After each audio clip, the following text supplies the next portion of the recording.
Да у него упала. Надо было снять. Фляга упала. Отломал, теперь классный. Давай, давай, давай. Время, время. Да нет, здесь нормально. Нифига себе. На заднем колесе. Жопа теперь, блядь, у тебя 2 метров мокрая. Ну так, да.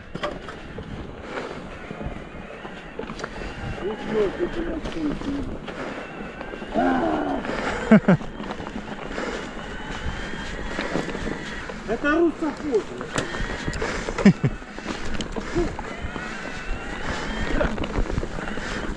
О!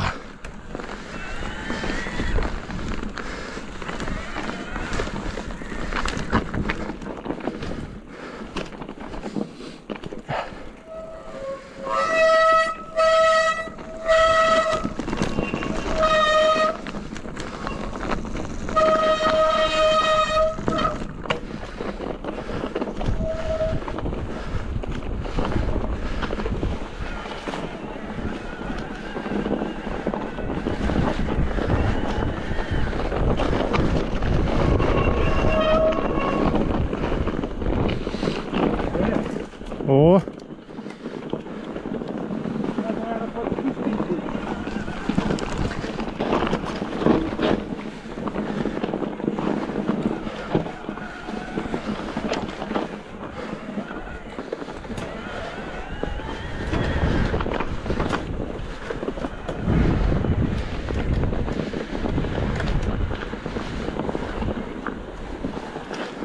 О, пухлячок уже выехал.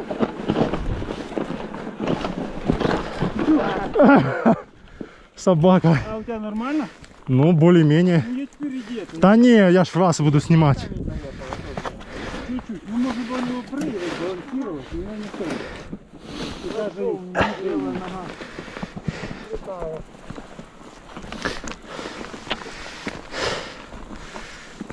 Давай за все, а то я друг забуксую. Правда, тут уже не будет.